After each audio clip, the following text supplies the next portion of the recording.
All right, I'm live. Okay, let's hope my computer doesn't break. Okay, well, I'm Melissa, and I have a story to tell. I hope that on here at the bottom, you'll be able to subscribe and give me a thumbs up. That would be great. I'm new to this, so I am, I'm going to do the best I can. So, I'm doing this because I think it will help me kind of to move on in my life. I've come quite a ways, actually. I was a Jehovah's Witness, and I was brought up Jehovah's Witness since I was in diapers. I used to, when I went to the meetings with my parents and my siblings, I always never felt like it was real or that I fit in. I never felt, even when I was little, I just never felt like I was a part of them. And some of them made it very clear because they were very cliquey, even though they're not supposed to be. Every assembly you go to, they always have a talk on don't be cliquey, spread your wings and talk to other people in the congregation, blah, blah, blah. Nobody ever does that. They don't listen. And 90% of the ladies are out back or walking the halls with their babies because their babies are screaming and crying. So they're not hearing that. Or they just don't want to hear it. Selective hearing. Yes, I went to many assemblies. I went to a really big one in Canada. It was back in the 80s. Oh, I want to say 81, I think. It was in Canada anyway.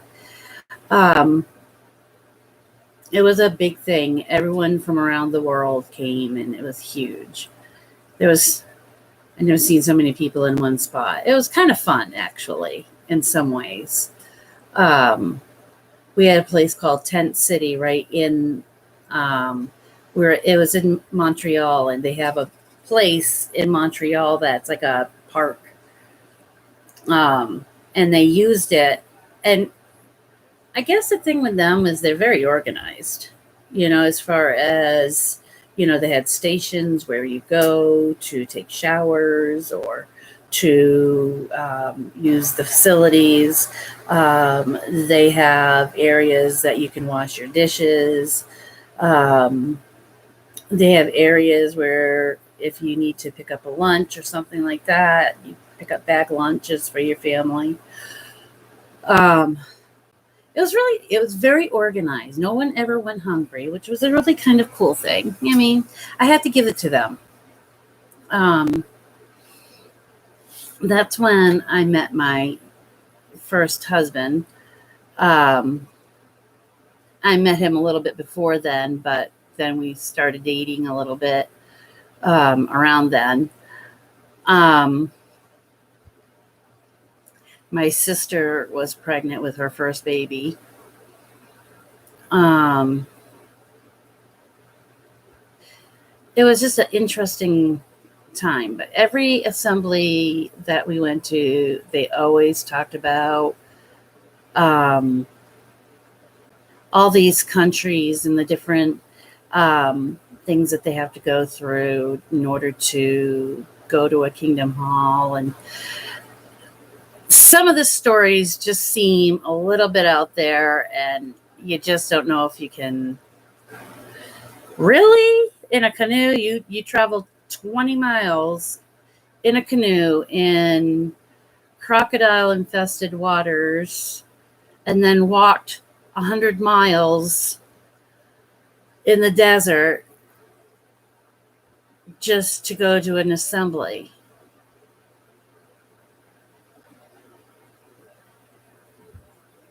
I don't know. Maybe it is. Maybe people did do that because I guess over there they're a lot different. They're more faithful to whatever religion that they have, something to hold on to because they have very little to hold on to. Um, they talked about the pioneers and the overseers and all that over in these other countries, starting new kingdom halls, 2 day. Back then it was build a kingdom hall in 2 days. And um,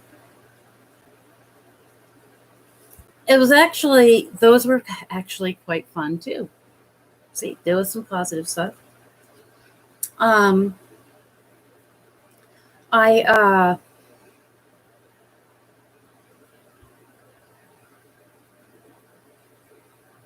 started to, I quit school because school sucked and I was never treated nicely in school. I was always ostracized at the schools. I was always picked on, bullied, and, well, I guess that's picked on. Um, Getting off the bus and some kid just randomly coming up to you and punch you in the gut for no reason. Um, that was the way it was. You couldn't attend any of the functions that they had in the schools when it was Christmas, Valentine's, Easter, and all that. And at that time, I was young, and so I guess I just accepted it because that's what we had to do, because it's what Jehovah wanted us to do. Um, and we couldn't celebrate any birthdays or go to anybody's birthday or anything. We couldn't accept gifts for our own birthday. If somebody was to give us a gift, we could take it, but we would have to give it away. That's our rule in my house. Uh, Sorry. Um, remember sitting out in the hallway and um, listening to the kids having fun and wondering what it would be like to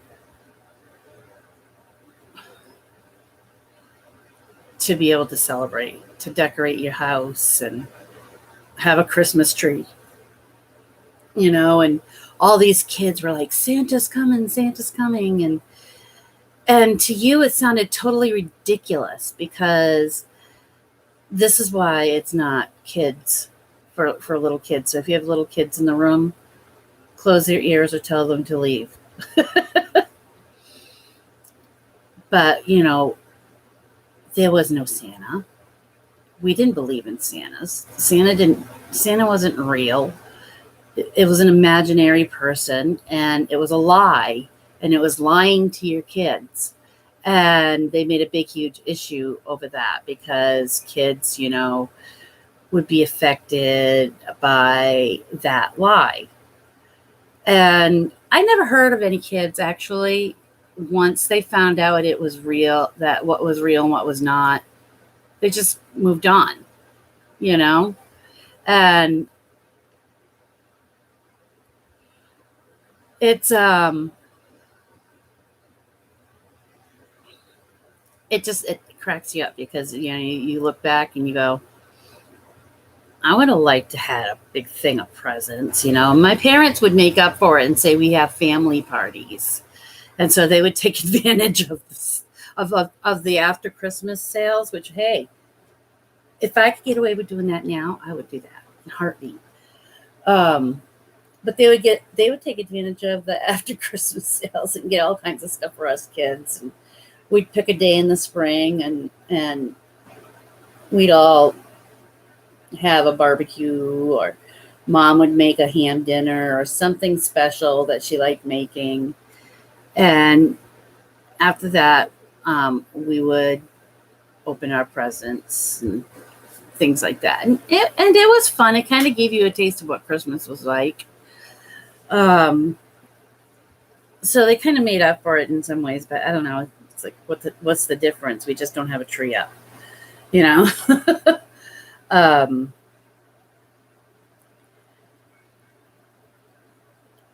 The bad was how my parents were treated. We were very poor. And from when I was really, really little, I remember my dad, this when they had food stamps. They looked like fake money from Monopoly, you know? But it was food stamps. And my mom and dad had to fix the car. And they didn't have any other way of doing it except for trading their food stamps for cash. One of the people in the congregation got wind of it and couldn't keep her mouth shut, or his mouth shut. My dad was almost disfellowshipped because of that. It's like a survival of the fittest here, people. You know, when you're poor and you have nothing, you're giving your kids food money so that you can fix your car so you can go to work and make money. And back in those days, we were going through a really bad, it was in the early 70s when they were going through gas siphoning, and there was like a really bad, I can't remember the word, recession. And so my parents were very, very poor. We moved from place to place to place. We were couch hopping for a long time. We lived in Machias, Maine, way, way, way up. My grandparents used to own a hotel up there called Brown's Motel. I think it's now the Blueberry something hotel and cottages. And that's right off Route 1. But so if you have to go up by that way, that used to be my grandparents. I always wonder how Grammy's house looks now, if they fixed it up. But I have seen pictures of the cottages, and they look pretty much the same.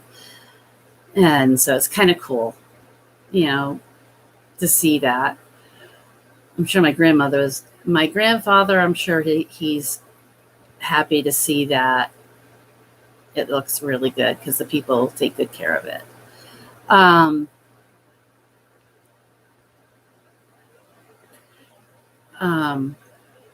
Excuse me, this helps me with my nerves. I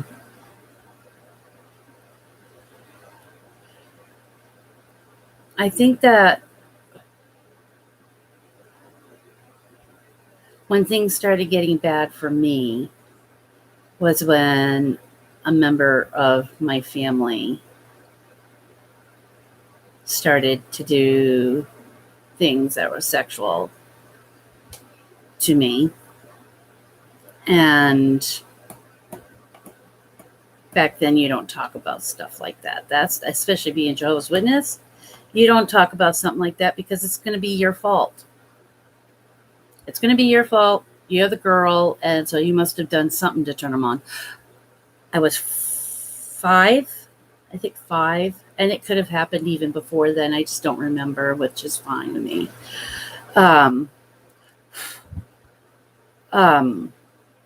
It was right before I started kindergarten, and I had to share a room with this person. And one night, he covered my mouth, and he told me to be quiet. And I'm like, what are you doing? You know, I didn't understand what he was doing. And he got on top of me and relieved himself. I did not know what the fuck that shit was, but it was nasty. I was 5 almost 5. I think I was about 5. It was right before. Well, no, because I started kindergarten when I was 6. So yeah, I was around 5, so I wasn't in school yet.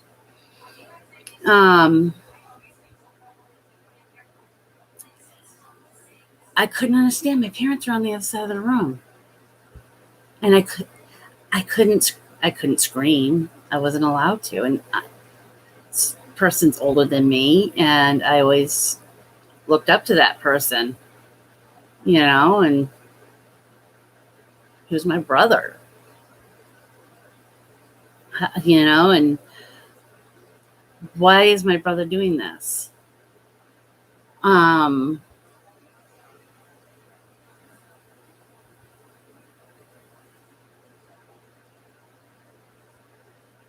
I don't remember how many times at that place that he did it. I think it was a few times.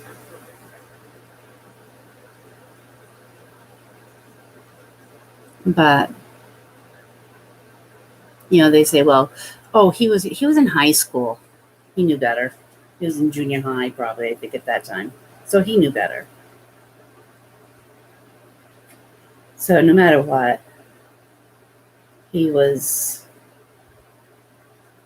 responsible for his own actions. I don't even know if this thing's working. Yep, it's working. Tastes gross. Anyway. I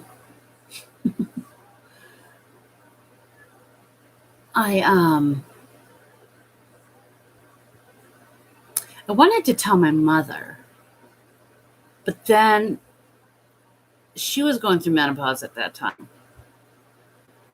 And you just don't piss off. You deal with it. And in a child, kind of forget about it. It's really kind of a weird thing. What happened is unusual and not what you're. This is you're my brother. We don't play games like that. We've never played this one.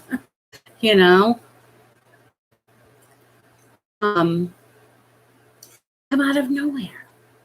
It would be like something just when I got really and I was feeling right. He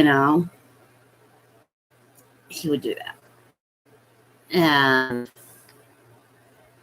like, really, dude? I always felt like I had this forehead. Sexually remote. And at this particular house, I loved living there. It was in Elliott, Maine. It was a really cute neighborhood. We used to have to walk at the end of the road and meet the bus, and it was a fun road. But I used to have nightmares of walking up that road and lightning. The sky turned purple, and there was lightning, and everything was going crazy. The wind was blowing really hard, and I'm running and I'm running and I'm running, and I couldn't get to my house. I couldn't get to a neighbor's house.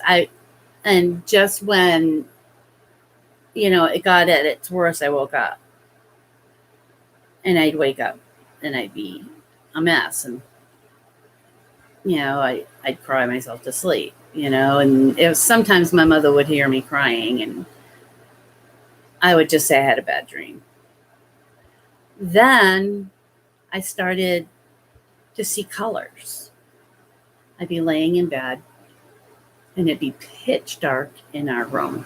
And I'd start seeing like yellow, pinks, almost like the Aurora Borealis in my bedroom, and I thought it was really cool, but it scared me because I'm like, oh my gosh, I'm seeing stuff. We're not supposed to see stuff like this. This is demonic. And I never told my family. I never, ever told my family. If it got really scary, I went in and I slept with my mom and dad. I didn't tell them why. Um, but I would see these colors and I never understood them. I would go to the Kingdom Hall and I would watch the elder giving a talk, and I would see dark colors around them. It was like a shadow behind them, and it wasn't a happy color. Once in a while, like I saw like somebody that had a white. They were genuine because this is what they genuinely believed. But then you could tell the ones that didn't really believe, but they were saying it because that's what they had to say. Um, and I don't know. And then I would like be at the, be at the Kingdom Hall sitting there, and I'd be looking at these people with these colors all around them, and I didn't understand what auras were, and um, kept that to myself because I'm not going to sit in front of elders and say, "Hey, I see colors behind you. You have dark ones." Can you imagine that kind of meeting? But you know, it was really a strange religion, I have to say. It was very strange, very two-sided, very plastic. It was not real. But it was what I believed because my parents believed it. It wasn't because I believed it. It was because my parents told me this is what you had to believe. So it was okay. When you're little, it's like, okay, I believe it. Yes, we went door to door. And one time we lived in York, York, Maine. I grew up in Maine, as you say. Um, we went to the fancy houses over there at York Beach. Beautiful mansions. I mean, gorgeous mansions. And they had these white rocks on their driveway. And I always thought they were so pretty. So I bent down and I picked one up. That's stealing. I showed my mom in the car and she's like, "Where'd you get that from?" I said, "The driveway." She says, "That's stealing." Scared the bejeebies out of me. I'm like, oh my God, I'm going to die. Jehovah's going to kill me. Have all these things waiting for damnation to come upon me, So she made me get out of the car and go bring back the rock. Put it back in the driveway.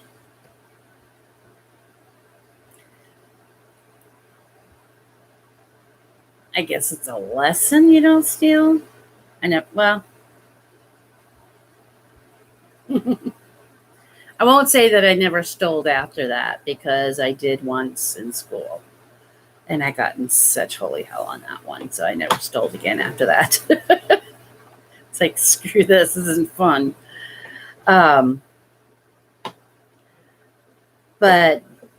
at the meetings, my parents were very strict. I was little. I was really, really little. And I remember, gosh, I was probably maybe 7 or 8 at this time because the new Kingdom Hall in Kittery was built at that time. And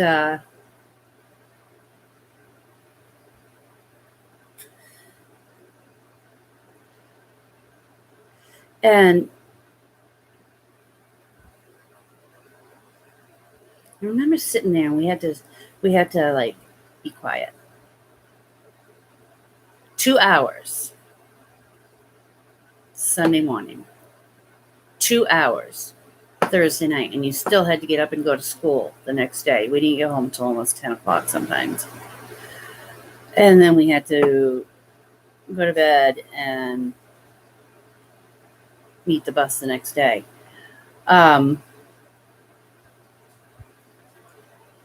But I remember this woman, and all I heard was that crinkly. And they're getting candy. What am I going to do?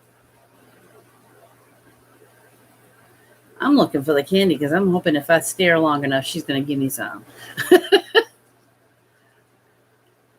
I did not even see this coming. My dad has big hands. And I don't know if he meant to hit me that hard, but he slapped my leg so hard it had welts on it, and it scared me because I wasn't expecting it. And I don't think really at that time, I don't think I really got spanked by my dad. I don't remember. That was the first time that I remember him hauling off and swatting me, and I had a little leg, my legs were only like, he's like, bam, on my leg. And I'm like, okay, I'm turning, and don't cry. And I'm sitting there trying really hard not to cry, because if I cried, I know I'd get it again, and so I'm like sitting there, and I'm trying not to cry.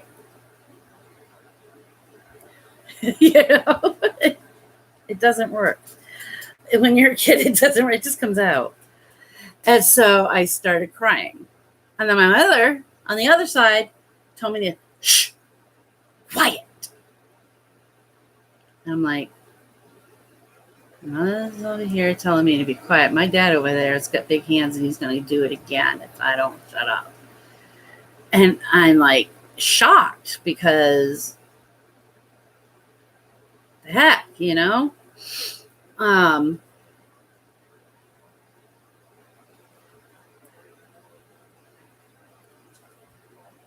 was like 7 years old. I was little. I had turned around because somebody had candy behind me. And then, of course, she felt bad. She's like, do you want some candy? And I'm like, and my dad's like, no. Like, okay, whatever. So I had paper. And every time they said the name Jesus or Jehovah or whatever, I had to make a mark on the paper. It helped me to pay attention.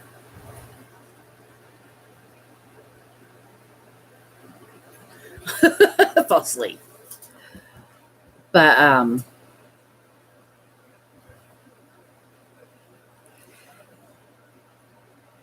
that was not easy. That was not easy. I mean, if I was wiggly in my seat because I just couldn't sit still, or I had to go use the bathroom, and I had just already used it, but then I had to use it again, and you're trying not to have to use it, but hey, your bladder is telling you gotta pee. And so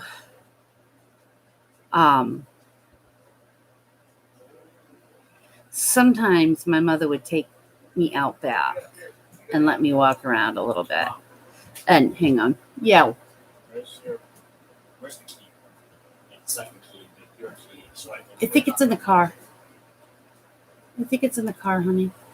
Where are you putting it? So if you guys Dad. There so I can get in the house. Oh, Dad, go see Dad.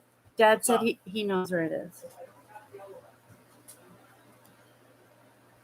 So anyway, she'd let me, walk around a little bit, and sometimes she'd even take me outside, which is the appropriate thing to do. Thank you, Mom.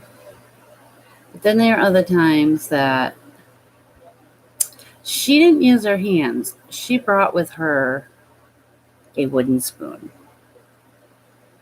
And if she had to take that out,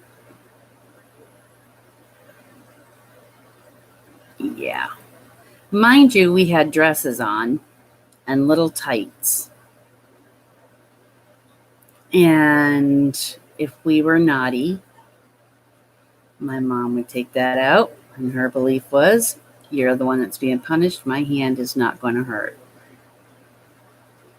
But your butt is.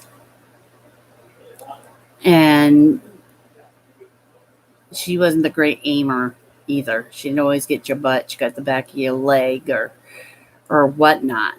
And you had welts all day as a reminder of that spanking, you know? Another time, I don't know. I think most of these things are just things that kids do, you know? Thank God in school it wasn't like that. Man, I would have had no ass. But I had done something, I don't know. I was being naughty. I kept on turning around because I was just bored out of my mind, didn't understand what they were saying. And, you know, it's like one of my, you know, I don't understand what you're talking about. And yeah, if you can, you'll have to move that. Hi, dear puppers. Ah, everything's falling. Oh, just take that off. Thank you. You're my puppy. What are you doing? Come here, Phoenix. Come here, Phoenix, my hairy girl. She's shedding like crazy because fall's coming. My whole backyard. Every so often, when I go out, I take her out there once or twice a day. And it rains a lot. So in between rain, take her out there and brush her off. And it looks like I've done nothing. But then we call them her litters. She has her baby litters, you know, all these hunks of hairs. She's half husky, so her half is the hair. You know that hair, huh? Yeah. I would move my computer, but my laptop's gonna die. My other laptop does die. My mouse died on it, so I'm oldie, but it does it. So anyways, my dad, I just was really antsy and I couldn't sit still. My dad warned me 3 times, and I knew I was going to get in trouble. And my dad brought me down to the spanking room. Was a room, a gravel floor, and it was where they had, like, I think the water heater and oil tank or whatever. And my dad took his belt off. And man, I don't remember what I did, but I must have pissed him off really good because, man, he gave me the belt. Not something you want. Not something you want. He was swinging that thing. And right before he would go to spank you, he would fold it in half and do the snap thing. So you knew what was coming. And so I got whooped for being a kid, for not paying attention. I don't care how old you are. You don't deserve to get a whoop. If you're going to get a spanking, use your hand so you can feel it. Because if it hurts you, it hurts them.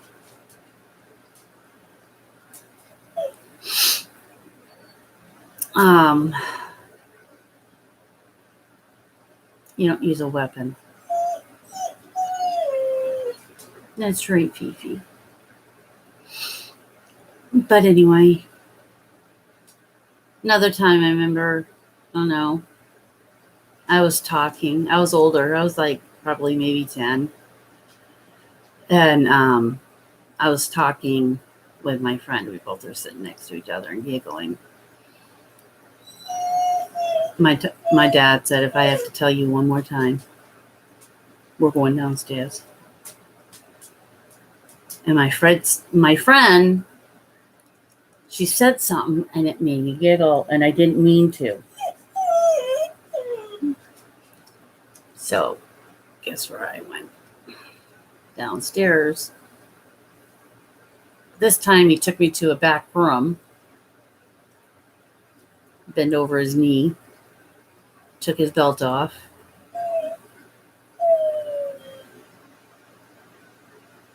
and I got whooped.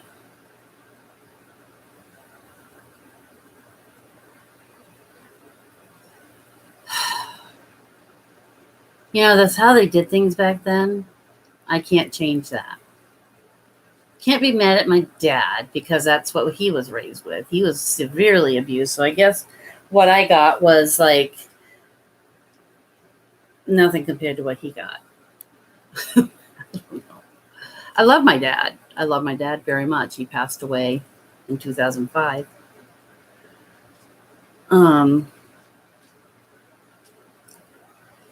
I didn't like him much, but I loved him.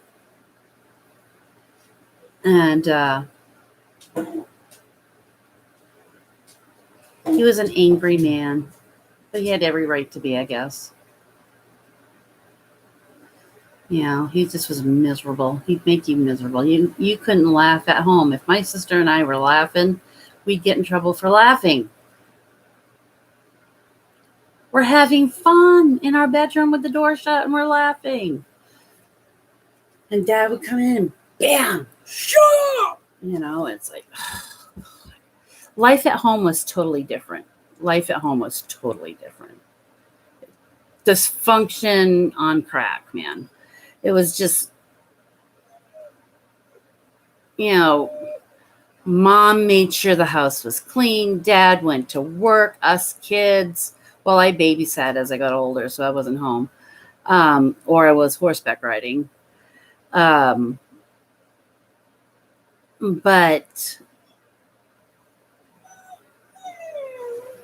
before we moved to that place, though, we moved to another place in Elliott. It was a really pretty house, actually. Old house.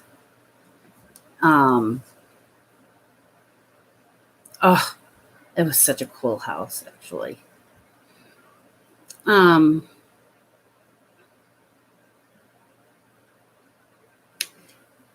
We were having these two pioneers move in with us. She was a sweetheart. She was very nice. The other one was a bitch. Blonde hair, big boobed bitch. And she stunk of perfume. I don't even know what the hell that was called, but it stunk so bad. Well, they took my sister in my bedroom. So it ended up being that Jamie and Cindy were in a bedroom downstairs.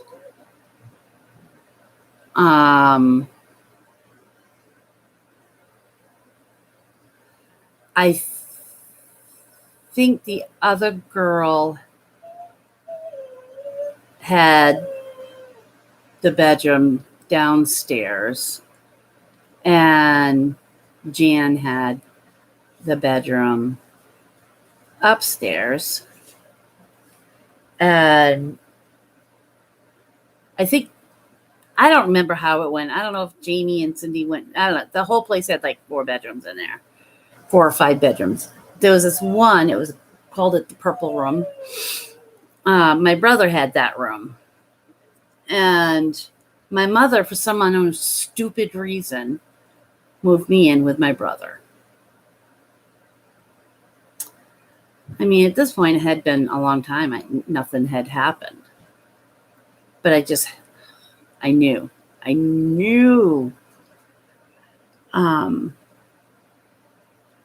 And I would hear him masturbating at night. It was disgusting. That was what I went to sleep with. Those noises. And that's natural for a teenager to do those kinds of things. But when your baby sister is in your room,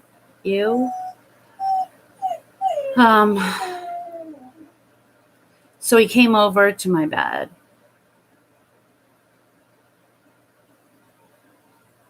And he had sex with me.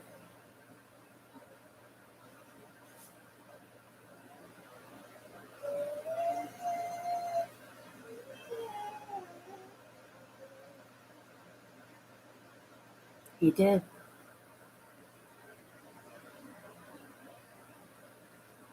There wasn't anything I could do about it. And the way this bedroom was, it was kind of almost separate from the house type. Phoenix, stop. You're whining. You're such a whiny.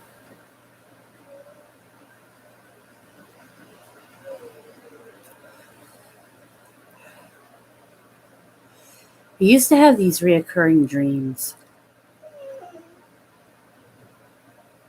of me running from this man.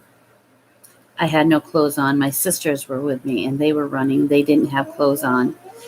And we would be running from this man. We were in a field, and there was this long bush. And for years, I had that dream. Years. It was obnoxious. It was like, Phoenix,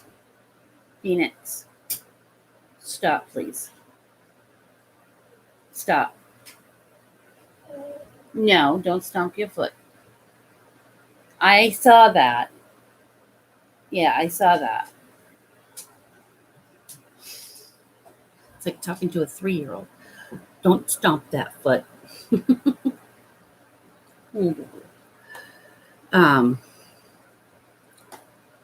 But I don't know.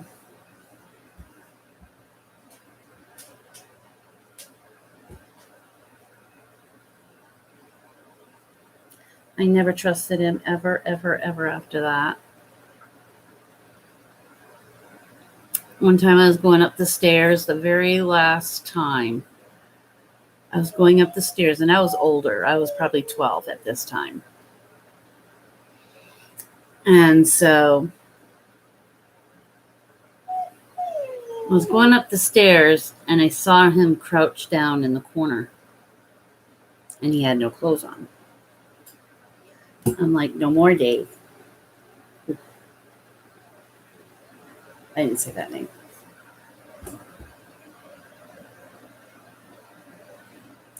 I said, no more. I'm done. Brothers don't do that to their sisters. And he hated me for a long time. Years he hated me because I was the only one out of the girls that spoke up and said, stop. I don't like that. I went back downstairs. Not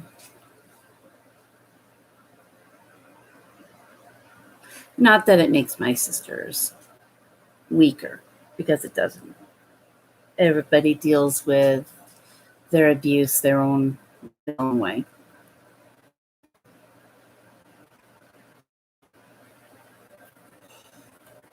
The dream that I used to have,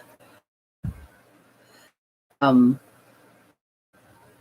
was talking to my sister one day,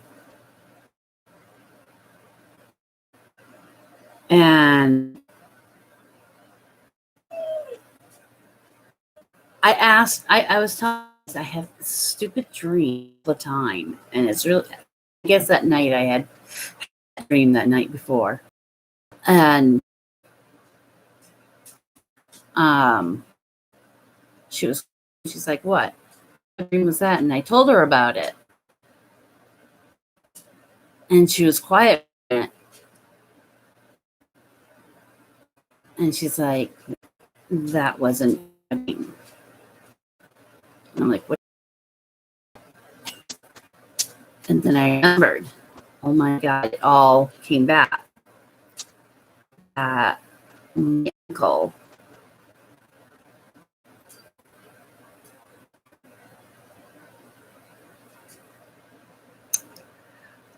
we were moving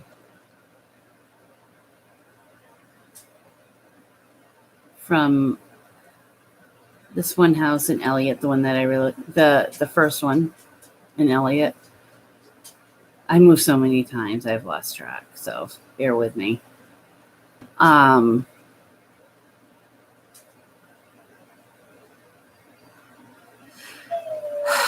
Sorry about the intermission.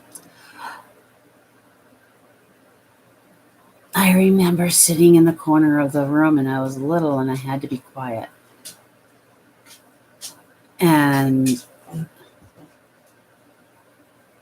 my hands were tied behind the chair. And I want to say it was a tie. Well, what happened was my parents, I don't know why they had to move so fast. I don't know if they were running from something. I don't know. I don't understand it. But in the middle of the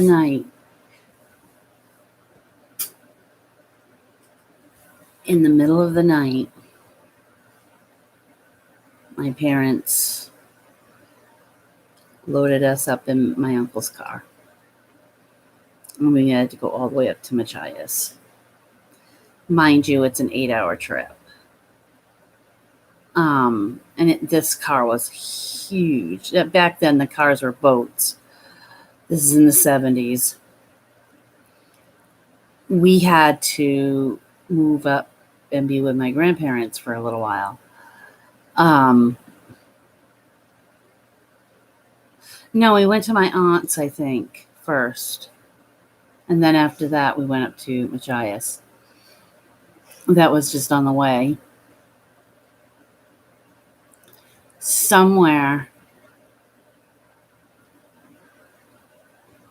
before we got to my grandparents, was this white house, or this small little house.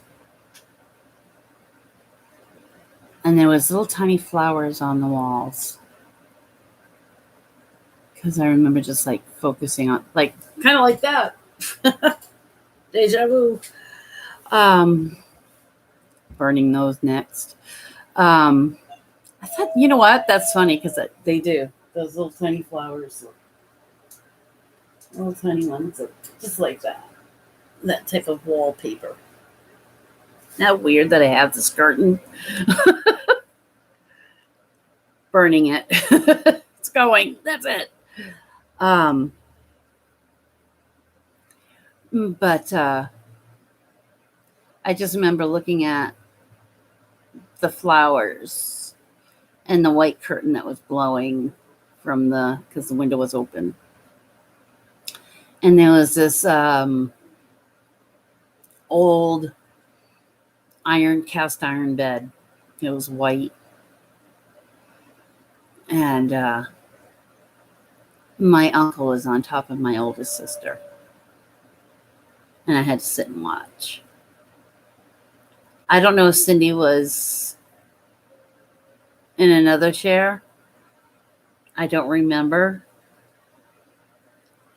But it happened to her too, I think. And I don't remember if it happened to me. I just remember I had to watch it.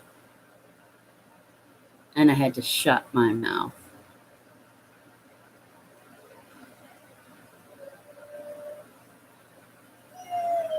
How do you do that to kids? Your own family, the people that you're supposed to trust the most. And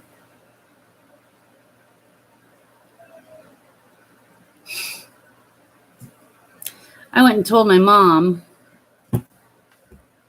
finally about my brother. And her response was, well, it's in the past now, honey, so let's move forward.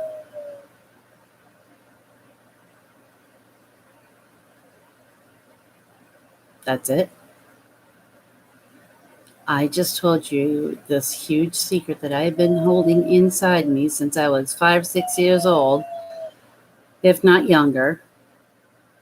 And you blow it off like it's an article in the newspaper.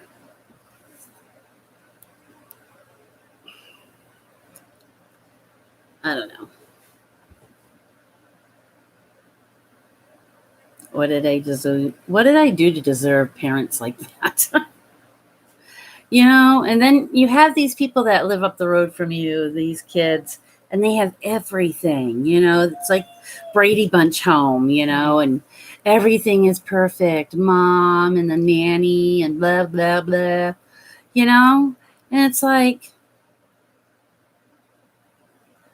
I'd go over there and I would play. My mom would actually allow me to play with some worldly children.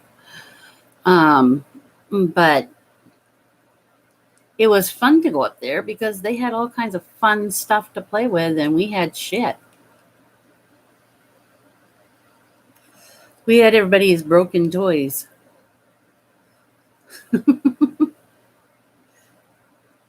There was no such thing as getting anything new. And I was the youngest, so by the time it got to me, it was broken.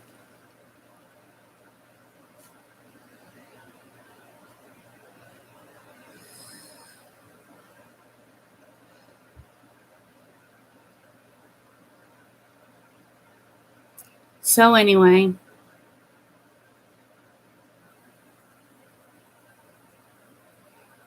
I guess at that point, I just started closing off. I just shut things off inside.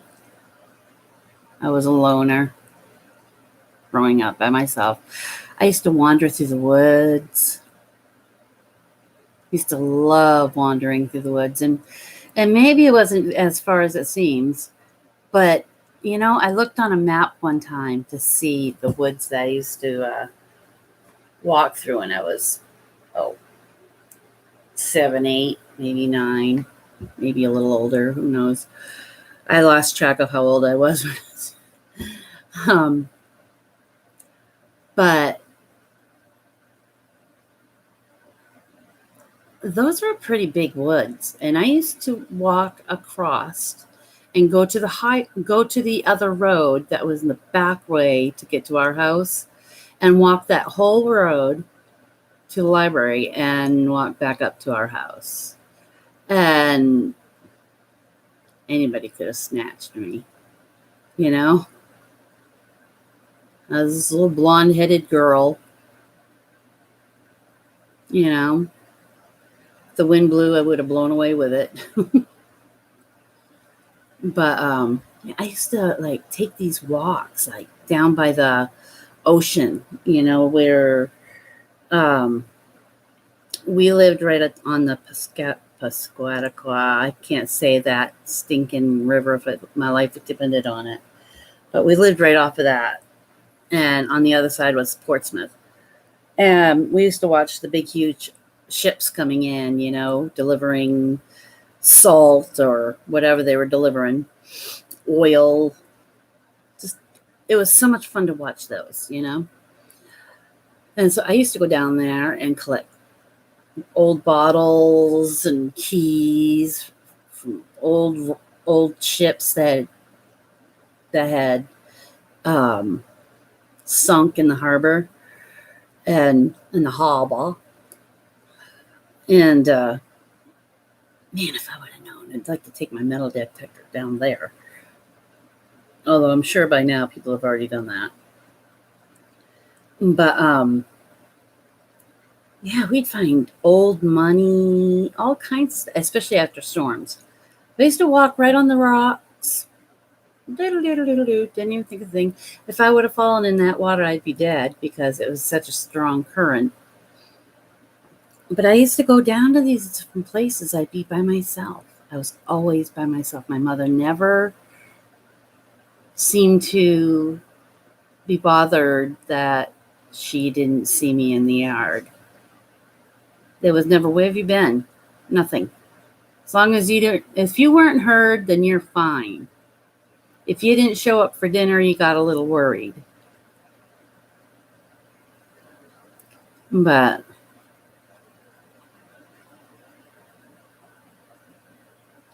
yep, that was my upbringing. It wasn't all bad. I mean, there was some really sweet moments too. My parents weren't horribly horrible. They just weren't horribly great.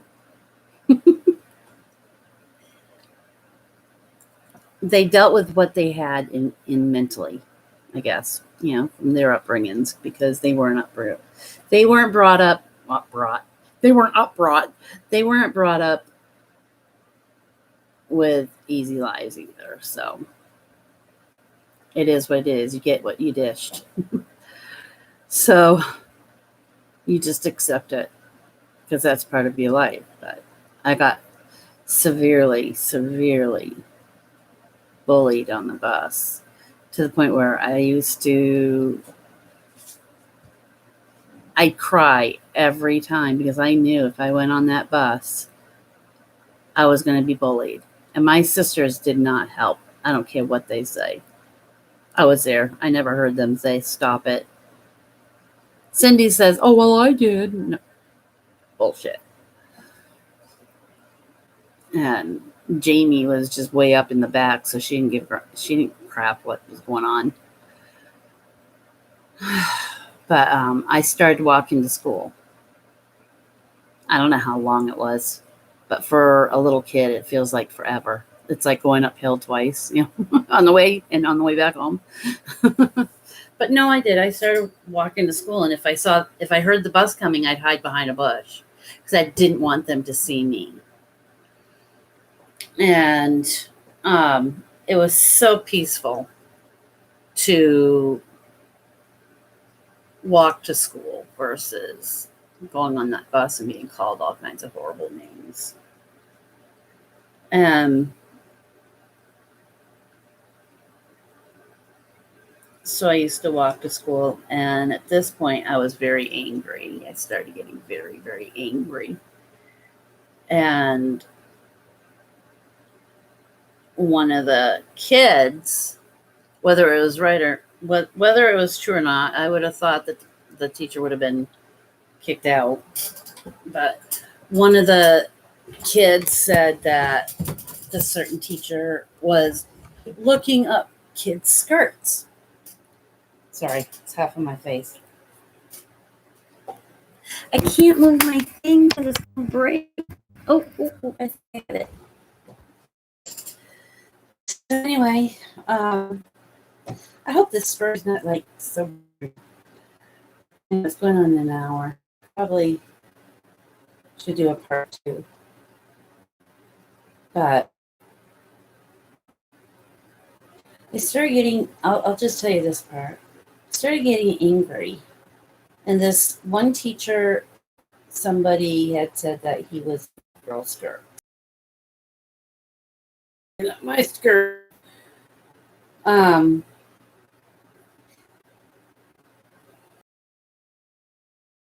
Always gave me the peace, though. I never felt comfortable around him, really. And I just remember one time just getting up, and I think I had enough of everything. I was in this special class because people thought I was stupid, and back then that's what it was called, the stupid class, because it's my long, I love it when it's clean. Looks like I have a beard now. Hello. Wait a minute. Hello. Mm-hmm. Oh. Intermission. Sorry, had to do it. Just me. So anyway, I had Can I help you? Yes. Huh? Yes, I am. What's up?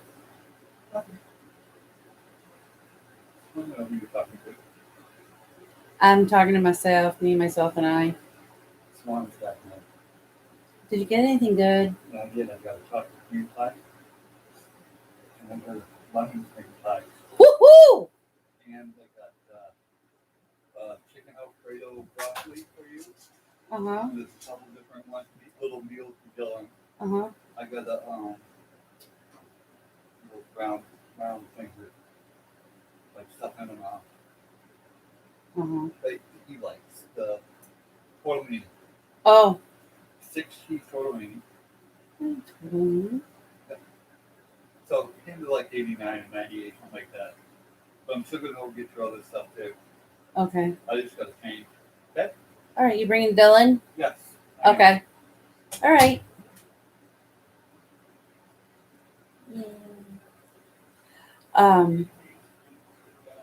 Anyway, I went to the bathroom and I just lost it. And I was screaming and screaming and screaming. I'm punching the walls and everything that I could punch, I was just punching it and punching it and punching it. And I just was so angry at everything. I just was crying and I was so angry. I hated the world. I hated everything. It's the first time that I actually really hated people. Nobody came in to see if I was okay or what that noise was. I mean, I'm kicking these metal cans in the bathroom. Those bathrooms echo. That's pretty loud. Nobody came in. And I just remember sitting on the floor and just crying. And I didn't want to leave that room. And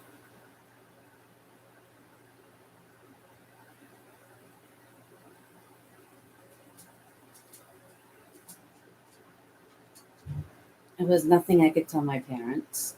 Because if I did that, they'd say that I was being destructive and disturbing. I was disturbing people, probably. And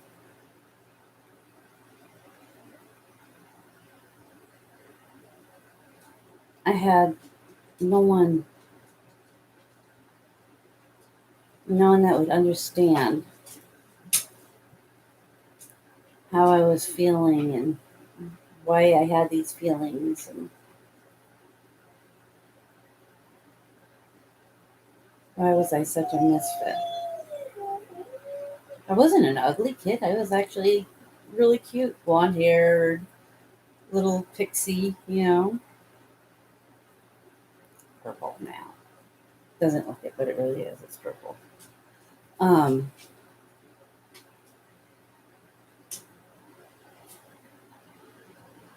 don't know.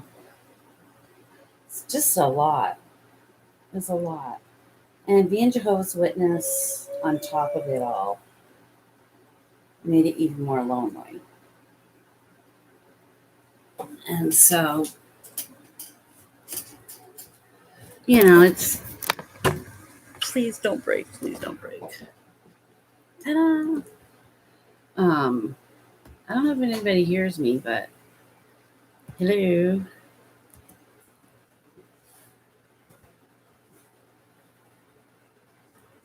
Please join.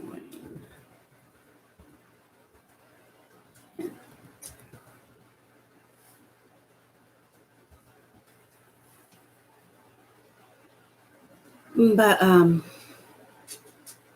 anyway, out of the millions of people that are on Facebook, well, not Facebook, YouTube, not one person has replied. That must be that boring. So anyway, but I'm going to end this right now. We'll talk more about it either later or something. But I can only do this in a little bit because I forget time. I forget where time leaves off. And it kind of does this, where it's like, wait a minute, but back then, this is when this happened. And that happened over here. I'm 54. I'm going back in time. I'm time traveling. But it's one of those things where I don't want to pick this up because if I do, here, let me back up. Come here. Oh, careful. Hang on. Let me see if I can show you my girl. Come here. See, I slapped my ears, Mama. Come here. Oh. Come here. Up, up, up, up. Up, up, up. Up, up, up. Up, up. Up, up, up, up. Oh. Come here, baby girl. Can you see her? Can you see her yet? You see her little head? I'm trying to show you off. I am. Oh, I love you too. She's my girl. Oh, my face not good. This is my baby. Took her for a ride today. Oh, flopping down. Oh, and there goes the hair. That's okay. Mama has a lot I lose too. Okay? I love you. She's a sweetheart. My little girl. Rat. Ugh. Look at this. I don't know if you can see it, but hair. Okay, back it up. Back it up, boo-boo. Back it up, Fifi. Back it up, baby girl. Good girl. Mama's almost done. So, anyway, where'd that go? Oh. Sorry. Lost my cover. Now where'd the other thingy go? What did that? Oh. Jeez, I'm losing it. So anyway, I'm going to leave it at I was angry and I had no one. I didn't have anybody for years.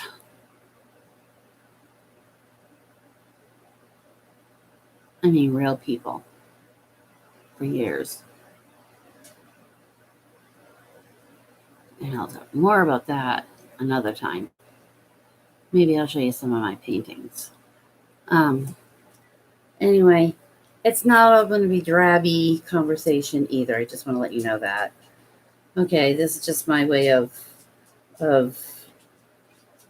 trying to make sense out of what I went through and hoping that others will join in on the conversation and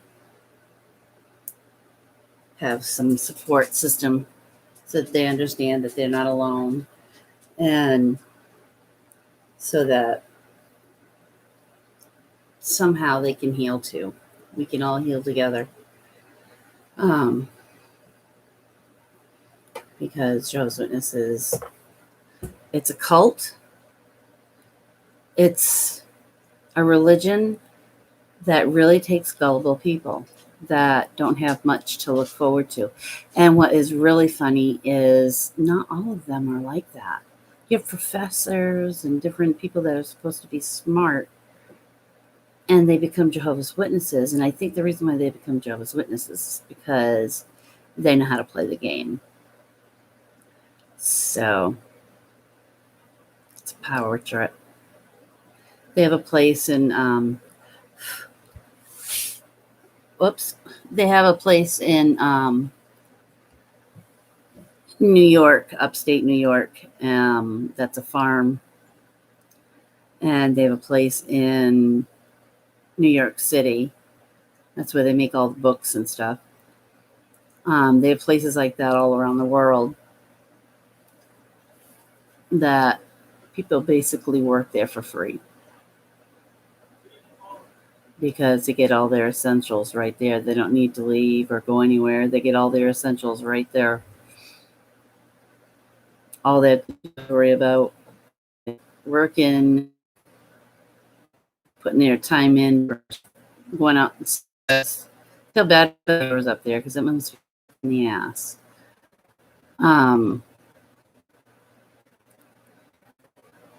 Anyway, I think I have a headache now, so I think I'm going to be done with this. And hopefully, too bored of my story. Sorry, I pause a lot. It's just I have to. Sometimes I have like squirrel vision. It's like a dog squirrel, and I forget when I come back what was I talking about. That is just getting older. That is part of my disorder. So, anyway, I meet some people on here. If you were one Jehovah's Witness and you got out, what helped you stay out? What helped you not to go back? Because I was disfellowshipped 3 times over the stupidest shit. But it takes 6 months to go back. So I want to know, what was it? What was the straw that just said, this is not right. There's just something not right with this religion. And what gave you the courage to leave without being afraid of, especially what's going on now with COVID and all these different things. There's signs of the times of the end and blah, blah, blah. How has that affected anyone that was a Jehovah's Witness? Because you all know what I'm talking about.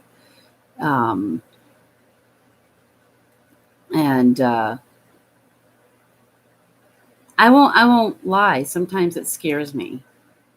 It does. Sometimes it scares me. And my husband watches these people on YouTube that talk about the COVID-19 and the new variants and then all the money that the government is going to give out, which is crap. And he watches it a lot. So I hear it and I hear it and I hear it. And it's like, mentally, I can't take it.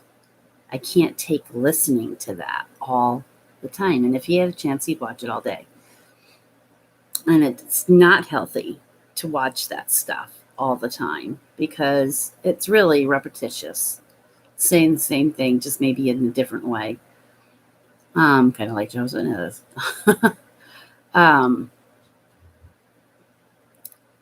I guess the thing is don't count your eggs before they're hatched. Don't count your chickens before they're hatched. If we get stuff, we get stuff. We don't, we don't. I don't, whatever happens. It would be nice. But, yeah. So, wear a mask.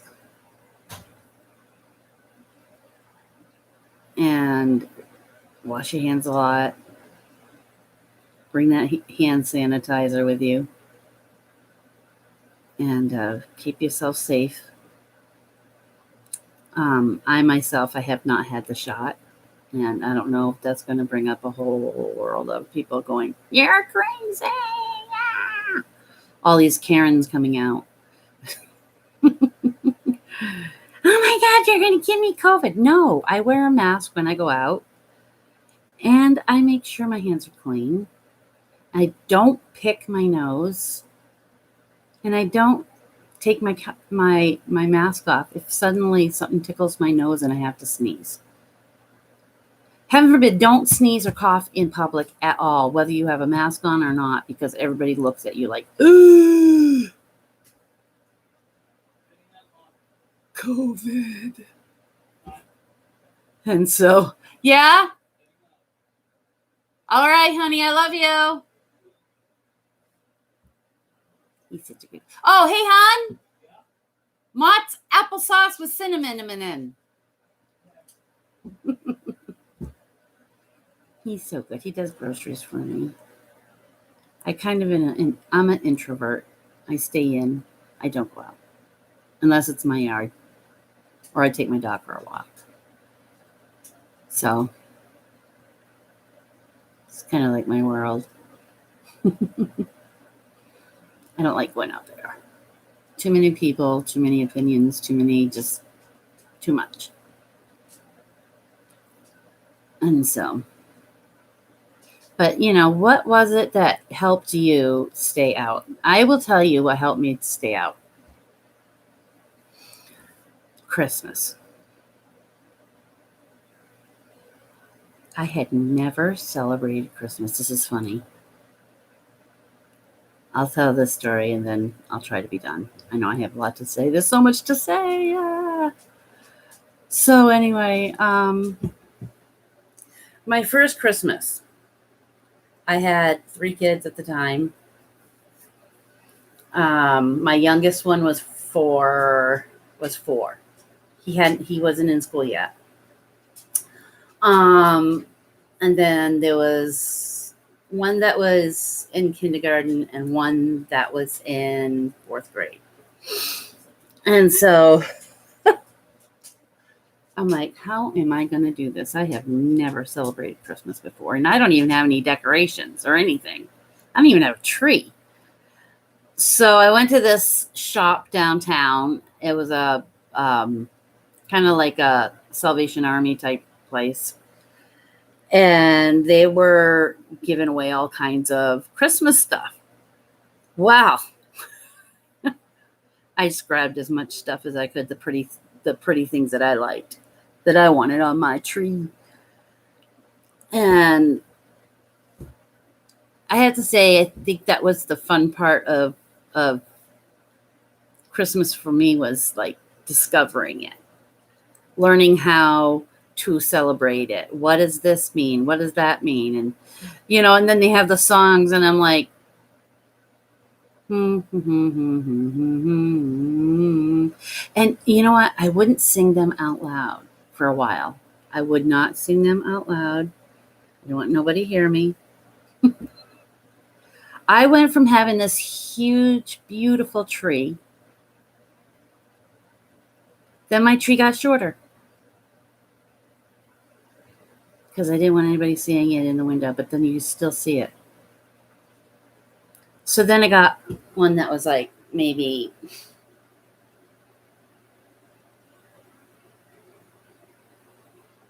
a foot tall or so. Decorated it, put it in my window. And the night before Christmas, I stuck that big, humongous, fat tree right in the middle of my living room. I put it right in front of that window, and I opened my curtains up, and that thing was just shining. Like, it lit up the whole neighborhood, and I lived in the woods, so it was probably the only light you saw coming from the sky. Probably, satellite was looking down and saying, "Oh, there's Moses." Who's that house? That's a new one. So my son, and I'm waiting, I had wrapped up all these gifts, everything I wrapped up. I was up until like 3:00 in the morning wrapping these things and putting them out and making cookies and all that, right? And we got eggnog, and we had the plate, and we had Santa's place for his cookies and stuff. And so, of course, you have to eat the cookies. I thought my phone was ringing. You have to eat the cookies, and you have to drink the eggnog, which I cannot wait for eggnog to come back out, because, man, I wish I knew how to make it. My mom made it once. My mother made eggnog once. She was probably craving it because that's what they had when she celebrated Christmas when they were little, but I don't think they got very many things. They were very poor too.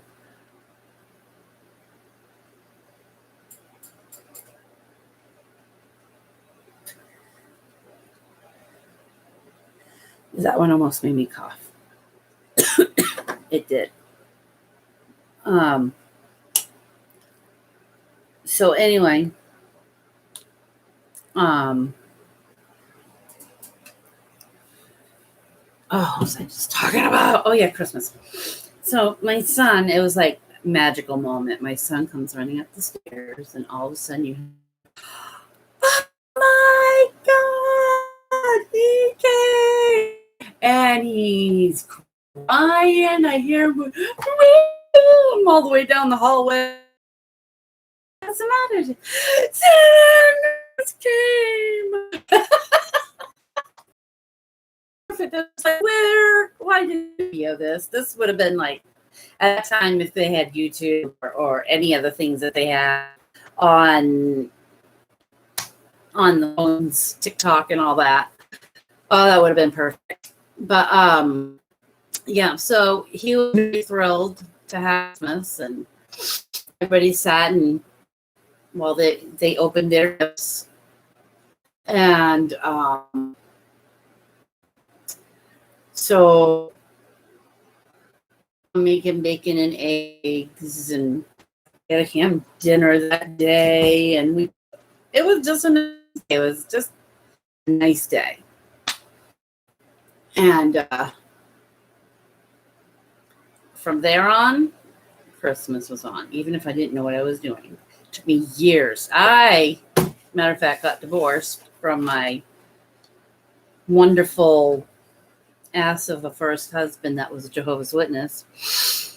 That was a cheater and all kinds of things, but we won't get into that. That's another day. Anyway,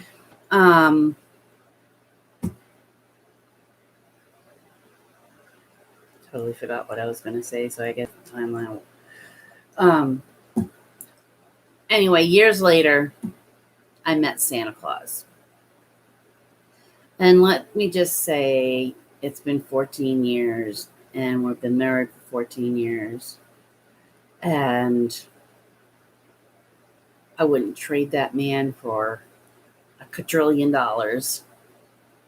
because I will not find myself another good person like him. Yeah, and I'm not saying that to be mushy and, because I'm not like that. He's just a good person.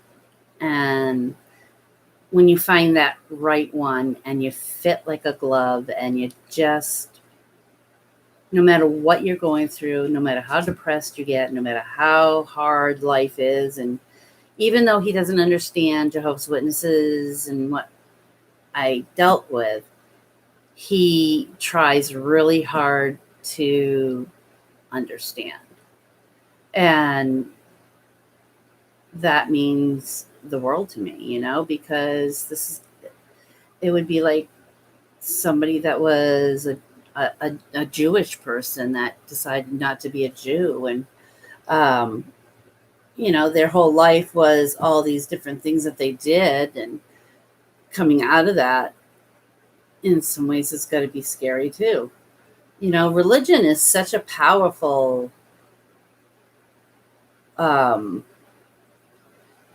tool that men use to control us. And the Bible is a tool to use so that we don't make the same mistakes. But by the looks of it, it hasn't helped that much, because, we still have all this stuff that goes on.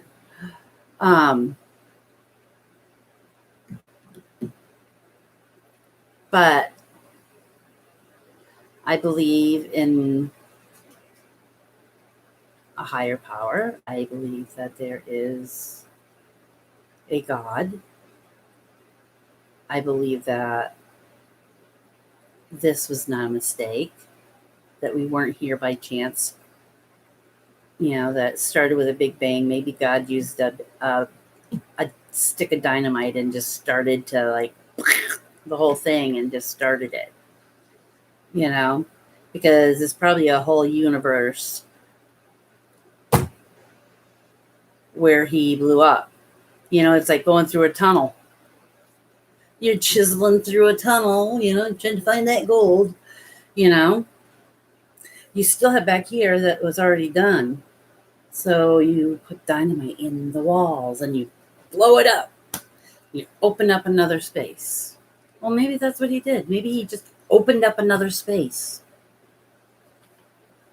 Did you ever think of that? How many spaces are there?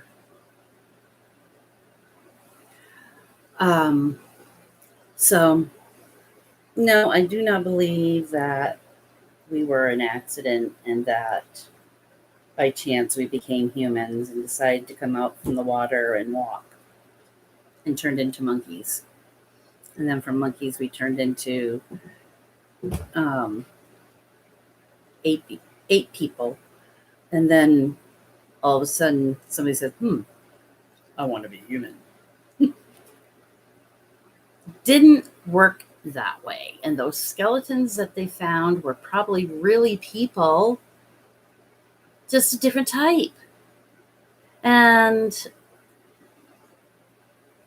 you don't know how smart they were. They were freaking damn smart because they never had fire before. They had to make it. The first time they had to kill an animal, they had to make the tool to do it to make sure that it would die and not kill them. They had to figure all these things out. They didn't have no scientists behind them saying, well, this is not going to work because G times 5 over 22 and 3/4 .0000000. They didn't have people doing that. They had to figure it out, trial and error. And I think that is ingenious. Look at all these things that we find and we can't figure out. How'd they do that? Were there giants? Damn right there were giants. They find giant skulls. They giant skeletal remains. They weren't pretend. The Bible reminds me of like hieroglyphics. The hieroglyphics were things that they saw with their eyes. Their gods, what they were taught, how they believed certain seasons, what happened. Was it a dry season? Was it a wet season? Did their crops get ruined? Did they have less food? So many different things that they had to tell their story so that future generations could do something different. Or they could compare, hey, this is what this person did. This is what this pharaoh did. Maybe if we did it this way, it'd be better. And everything was trial and error. Give people some credit. We're damn smart people. And if we lost everything, electricity, oh my God, our toilets, running water, all of it, food, everything. And we had to all also go out there and start hunting. We're going to start getting creative. And we're going to start figuring it out because it's survive of the fullest. I think that's how that goes. Anyway, it's survival. These people built things that were structures. And they say the aliens came down and I believe I do believe that there is extraterrestrial life up there. And I believe that our government knows about them. And I think that our government has duped them into giving us this kind of technology because, it's only 100 years, 120, 150 years, really. The things really, it didn't, okay, since World War One, that's when things started to get, we started getting different types of planes, faster planes. 2002, they made the atom bomb.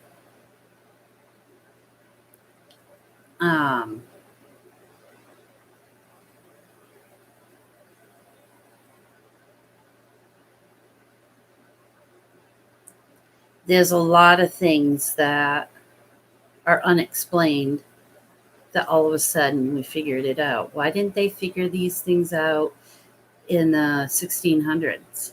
Why didn't they figure these things out in the 14th century, in the 11th, in the 1st century? Why didn't they figure these things out then? I mean, now, I swear, if these people came back and saw all the things that we have right now, they would not even, they'd die. They wouldn't know what to do, sit in a car. I would like to see Moses sitting in a car going across where he traveled with the Israelites in a car or some sort of vehicle or a plane. It would have been that easy. Just get on a flight and let's get out of here. It would have been so much easier crossing that water. But take life as it is. Take one day at a time. Love yourself. And give yourself permission to cry when you have to. And laugh as much as you can. And so that's all I have to say now. I'm sorry that it was such a long video. If it was too long, please let me know. Or just skip forward and just keep on skipping what she's saying. All right. Have a great one, guys. God bless. I don't know. Does that sound all right? Sure. God bless.